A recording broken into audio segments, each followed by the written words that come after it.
برنامه تلویزیونی پیغام از تلویزیونی سیموی شهری پنجکند منظورتون است. السلام علیکم.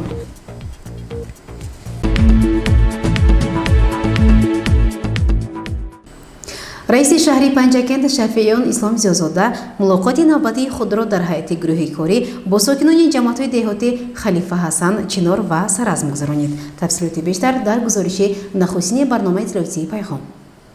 ملاقات با مردم، صحبت روبرو و آشکارا با ساکنان، شنیدن از شکایت و بعد اندیشیدن تدبیرها در این بابت یک سمت مهم فعالیت مقامات اجرایی حاکم دولت شهر به حساب می‌رود. هدف سفرهای کاری رئیس شهر شفیعیان اسلام زیازاده با جماعت دهات نیز در همین اساس تشکیل و گذرانده می‌شود.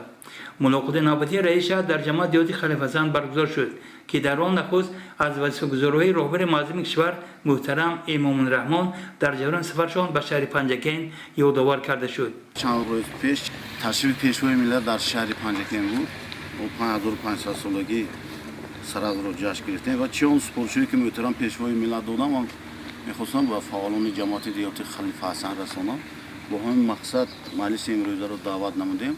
بعداً در ملاقات مسائل مختلف از جمله آمادگی به زمستان، استفاده صرفه‌کارانه نیروی برق، تدبیرهای فراوان‌الحاصلی برای سال آینده، ادامه کارهای آبادانی هدف فصل شدند. چند از ساکنان تشریف رئیس شهر را دلیل توجه غمخواری رهبری مقامات اجرایی حاکم دولت شهر دانسته در نوبت خود از خاصی بعضی مشکلات خاصه بنیاد مکتب نو در خمیرتپه، تامین با آب پلیس و غیره عقیده بیان داشتند. در جماعت دهاتی چنار نیز ملاقات سودمند و با بررسی مسائل مهم گذشت. اسلام زیازاده به مردم برای کارهای آبادانی، سازندگی عرض سپاس نموده اظهار باور کرد که چنین اقدام‌ها منبع نیز ادامه خواهد یافت.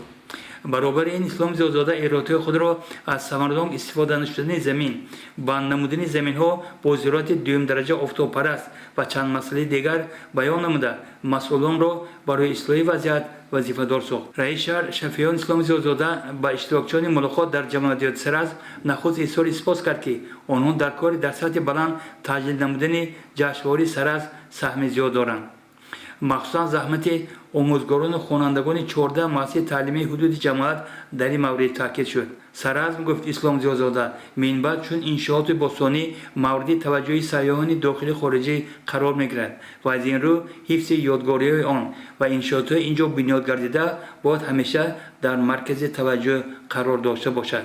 رئیس شهر شفیعیان اسلام زیازاده در خاتمه ملاقات بار دیگر مردم جماعت را با 29 سالگی استقلالات دولتی جمهوری تاجیکستان و 5500 سالگی سرحد باستان تهنیت گفته اظهار امید نمود که آنها منبع هم برای آبادی این وطن که نامش تاجیکستان است همچنین سزاوار استقلال گرفتن 30 سالگی استقلالات دولتی جمهوری تاجیکستان بی‌طرف نخواهند بود.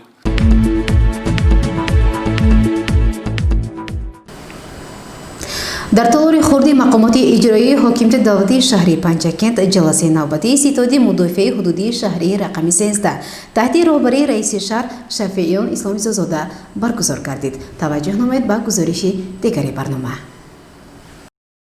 سردار مدافع حدودی شهری رقم 13 رئیس شهری پنجکند شفیعیان اسلام زیازاده جلسه نوبتی ستاد را کشاده اوید به معرکه مهم سیاسی انتخابات پرزیدنت جمهوری تاجیکستان اندیشه‌های خود را بیان داشت و مسئولان را وظیفه‌دار ساخت که باید در این دوره یعنی دوره آمادگی به انتخابات هوشیاری سیاسی را از دست ندهند. بعداً رهبران ساختارهای مختلف اوید آمادگی به این معرکه اخبارات داده سردار مدافع حدودی شهر را باور کنانیدند که برای در سطح بلند گذراندن معرکه انتخابات تدبیرهای ضروری اندیشیده شده است.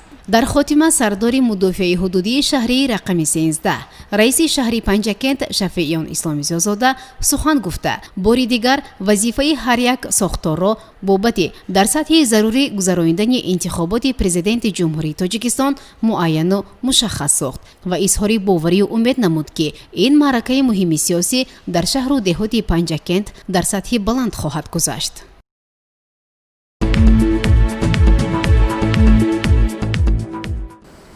ادامه برنامه گروه تشویقاتی از حساب کمیته اجرایی حزب خلقی دموکراتی تاجیکستان در شهر پنجکند در جماعت‌های دهاتی یاری و امانداره با انتخاب کنندگان ملاقات نموده آنها را با محتوای برنامه پیش از انتخاباتی نامزد به منصب پرزیدنت جمهوری تاجیکستان محترم امام الرحمن شناس نمود. گروه تشویقاتی کمیته حزب خلق دموکراسی توسعه در شهر پنجکین اوید به معرفی برنامه پیش از انتخابات نامزد به منصب پرزیدنت جمهوری تاجیکستان محترم امام رحمان چند مدت است که در جماعت دیوت با انتخاب کنندگان ملاقات انجام میدهد. ملاقات نوبتی در جماعت دیوت یاری با سخن مقدمه رئیس کمیته حزب خلق دموکراسی تاجیکستان وزیر مجلس ملی مجلس عالی جمهوری تاجیکستان مراد شکرزاده آغاز یافت. بعد در نزد حاضرین نخست شخصی با عنوان نامزد به منصب پرزیدنت جمهوری تاجیکستان محترم امام رحمان رئیس دانشکده آموزگاه تاجیکستان در شهر پنجکین پروفسور معظم خان انصاری برآمد کرده سراول از خدمت‌های ارزنده اساسگذار صلح و وحدت ملی پیشوای ملت پرزیدنت جمهوری تاجیکستان محترم امام رحمان بابت فراهم آوردن فضای صلح و وحدت پیشرفت اقتصادیات بهبود بخشیدن روزگار مردم و معرفی تاجیکستان به عالمیان چون دولت صاحب اختیار و صاحب تمدن اندیشه بیان داشت و از حاضرین دعوت به عمل آورد که روز انتخابات نامزد ارزنده و شایسته حزب خلق دموکراسی امام رحمان را دستگیری نمایند. در سخنرانی نماینده مرکز تحقیقات استراتژیک نزد پرزیدنت جمهوری تاجیکستان علی‌نظر اشورف نیز به انتهای علایق برنامه پیش از انتخابات نامزد به منصب پرزیدنت جمهوری تاجیکستان محترم امام رحمان با دلایل مشخص و مکمل شرح و ایضاح داده شده مردم به جانبداری نامزد شایسته حزب خلق دموکراسی تاجیکستان محترم امام رحمان دعوت کرده شدند. در ملاقات چند از انتخاب کنندگان سخن گفته نامزدی امام رحمان را به منصب پرزیدنت جمهوری تاجیکستان با مورد و شایسته دانستند. ملاقات گروه تبلیغاتی در جماعت دیوت اماندار نیز با اشتراک فعالانه مردم گذشت. بعد برآمد شخصی با اردک نامزد معظم خان انصاری و کارمند مرکز تحقیقات استراتژیک نزد پرزیدنت جمهوری تاجیکستان علی‌نظر اشورف که با دلیل‌ها نامزد ارزنده بودن امام رحمان را به منصب پرزیدنت آینده کشور برای 7 سال دیگر تاکید داشتند چند نفر از انتخاب کنندگان برآمد کرده با جانبداری از سیاسی سازنده و بنیادکارانه اساسگذار صلح و وحدت ملی پیشوای ملت پرزیدنت کشور محترم امام رحمان اندیشه بیان نمودند. ملاقات را رئیس کمیته حزب خلق دموکراسی تاجیکستان در شهر پنجکین وزیر مجلس ملی مجلس عالی جمهوری تاجیکستان مراد شکرزاده جنببست نمود.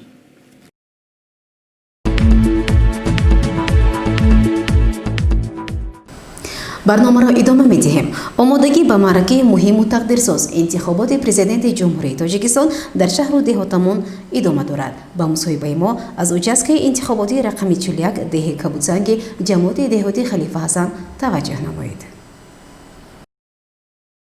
من دیرکتری مؤسسه تحصیلات میانه عمومی رقم 14 ده کبوتسنگ جماعت دهاتی خلیفه حسن همچنین رئیسی участка интихоботи чилyak оид ба интихоботи президенти ҷумҳурии тоҷикистон муродов зафар маълумш мебошам. дар участка интихоботи чилyak оид ба интихоботи президенти ҷумҳурии тоҷикистон рӯйхати пеш аз интихобкунандагон ҳамагӣ 2624 нафарро ташкил мекунад, аз он ҷумла 1314 нафарашон занҳо. инчунин дар рӯйхати пеш аз интихоботи интихобкунандагон 289 нафар дар муҳоҷирати меҳнатӣ, 38 нафарашон занҳо, интихобкунандагоне ки дар имконияташон маҳдуд ки барои 11 нафар мебошад ки барои онҳо мо худтии сайёр ташкил кардем. баъд дар интихобкунандагоне ки бори аввал бошад 11 нафарро ташкил мекунанд. мо барои нақшачорабиниҳои кори участкаи интихоботӣ дар сатҳи баланд баргузор намудани санаи 11 октябри соли 2020 ки интихоботи президенти ҷумҳурии тоҷикистонро бо тариқи шаффофият дар сатҳи баланд мегузаронем.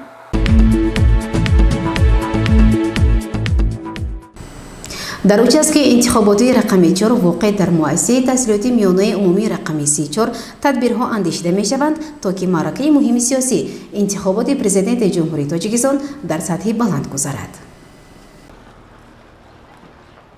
سال 11 اکتبر سال 2020 انتخابات پرزیدنت جمهوری تاجیکستان برگزار می‌گردد که در این روز مردم به نزد قوطی‌های آوازدهی رفته پرزیدنت آینده کشور را انتخاب می‌نمایند.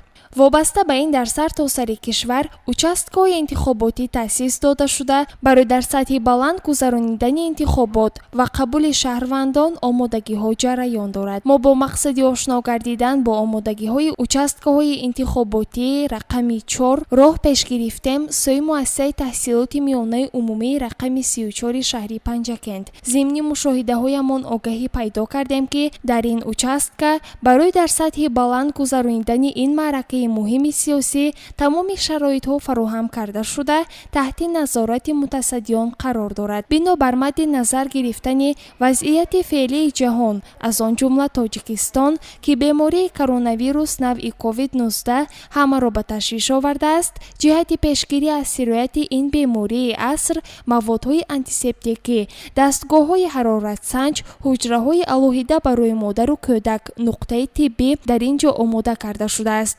رئیس کمیسیه участка انتخاباتی مذکور سلامت رسولова با اعضایانش دائما مشوره دایر نموده جهتی باز هم خوبتر به راه ماندن آمادگی‌ها و برطرف نمودن کمبودی‌های جای داشته دستور و سپارش‌های مشخص می‌دهد. участка انتخاباتی رقم 4 که مرکزش مؤسسه تحصیلات میانه عمومی رقم 34 میباشد، ما در این انتخابات پرزیدنت جمهوری تاجیکستان آماده می باشیم.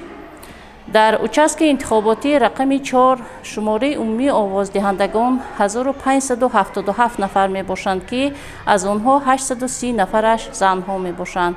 مهاجران 146 نفر می باشند که از آنها 22 نفرشان زنها می باشند.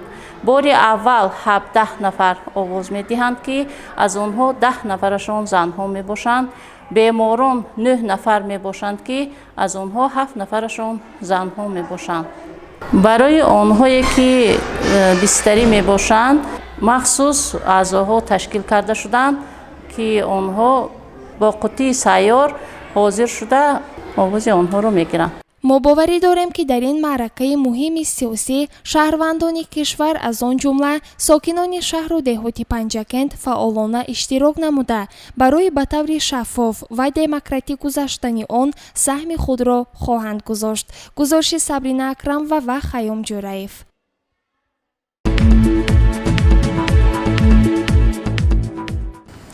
намояндаи маркази тадқиқоти стратегӣ назди президенти ҷумҳурии тоҷикистон алиназар ашуров дар ҷараёни сафараш ба шаҳри панҷакен бо кормандони кумиҷроии ҳизби халқии демократии тоҷикистон дар шаҳри панҷакен мулоқот анҷом дод. ба идомаи мавзӯъ таваҷҷӯҳ намоед. бо иқтидоми кумиҷроии ҳизби халқи демократии тоҷикистон дар шаҳри панҷакен мулоқоти намояндаи маркази тадқиқоти стратегӣ назди президенти ҷумҳурии тоҷикистон алиназар ашуров бо кормандони ҳизб доир гардид. раиси комиҷроия узи маҷлиси миллии маҷлиси олии ҷумҳурии тоҷикистон мурод шукрзода мулоқотро кушода меҳмонро муаррифӣ намуд. баъдан алиназар ашуров ҳизбиёнро бо фаъолияти маркази тадқиқоти стратегӣ назди президенти ҷумҳурии тоҷикистон мухтасар шинос намуда аз ҷумла афзуд. чуне ки устоди азиз муаррифӣ кардан, алиназар ашуров ҳастам, мутахассиси пешбари раёсати таҳлил ва ояндабинии сиёсати дохилии маркази тадқиқоти стратегӣ назди президенти ҷумҳурии тоҷикистон. пеш аз ҳама мехоҳам атрофи фаъолияти маркази тадқиқоти стратегӣ назди президенти ҷумҳурии тоҷикистон якчанд ҷумла дар фаъолияти кории худамон барои шумо баён намоям. маркази тадқиқоти стратегӣ назди президенти ҷумҳурии тоҷикистон ҳамчун ниҳоди назди президент пеш аз ҳама ба омӯзишу таҳлили масъалаҳои муҳими ҷамъиятӣ, баррасӣ намудани масъалаҳои актуалии ҷомеа машғул аст. яъне кормандони маркази тадқиқоти стратегӣ ҳамарӯза афкори ҷомеа, мушкилотҳое ки дар ҷомеа мавҷуданд ва ҳамчунин равандҳое ки дар оянда ба вуҷуд мебиёянд онҳоро омӯхта, таҳлилу баррасӣ намуда хулосаҳои худро ба президенти ҷумҳурии тоҷикистон дар шакли гузоришҳо, дар шакли мақолаҳои илмӣ ва дар шакли хулосаҳои илмӣ пешниҳод менамояд. албатта то имрӯз маркази тадқиқоти стратегӣ назди президенти ҷумҳурии тоҷикистон як қатор кадрҳоеро яъне ба воя расонидааст ки имрӯз онҳо дар бисёр мақомотҳои гуногуни ҷумҳурии тоҷикистон фаъолият намуда шуданд, дар вазорати корҳои дохилиям, дар вазорати корҳои хориҷӣ, дар худи сафоратҳо низ фаъолият намуда шуданд ки онҳо асосан дастпарвари ҳамин марказ ҳастанд. мурод шукурзода чорабинро ҷанбаст намуда бо такя ба андешҳои интихобкунандагон ки дар мулоқоти гурӯҳи кории комиҷаи ҳизби халқи демократии тоҷикистон дар шаҳри панҷакен баён шуда буданд гуфт ки мардум раиси муаззими ҳизби халқи демократии тоҷикистон имомраҳмонро санаи 11 октябр якдилона дастгирӣ хоҳанд кард.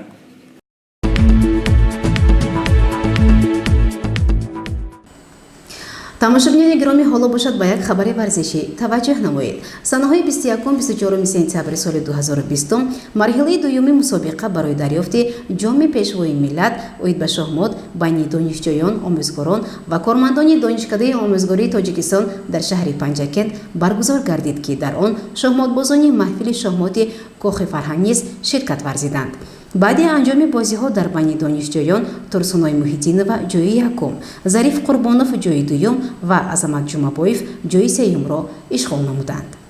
дар байни омӯзгорон ҷойи якум насиби Ансорхон Ансоров гардид. ҷойҳои дуюму сеюмро Неъматилло Расулов ва Ҳакимҷон Сироҷев соҳиб шуданд. хонандаи синфи 11 муассисаи таҳсилоти миёнаи умумии рақами 15 Муҳаммадҷони Ҳаким дар бозиҳо маҳорати хуб нишон дода берун аз озмун ба гирифтани ҷойи сеюм ноил гардид. ректори донишкада профессор Муаззамхон Ансорӣ ба ғолибони мусобиқа ифтихорномаҳо ва мукофотҳои хотиравӣ супорид. дар ин бора ба мо роҳбари маҳфили шоҳмоти донишкадаи омӯзгории Тоҷикистон дар шаҳри Панҷакент номзади илмҳои педагогӣ Неъматҷон Комилов хабар дод.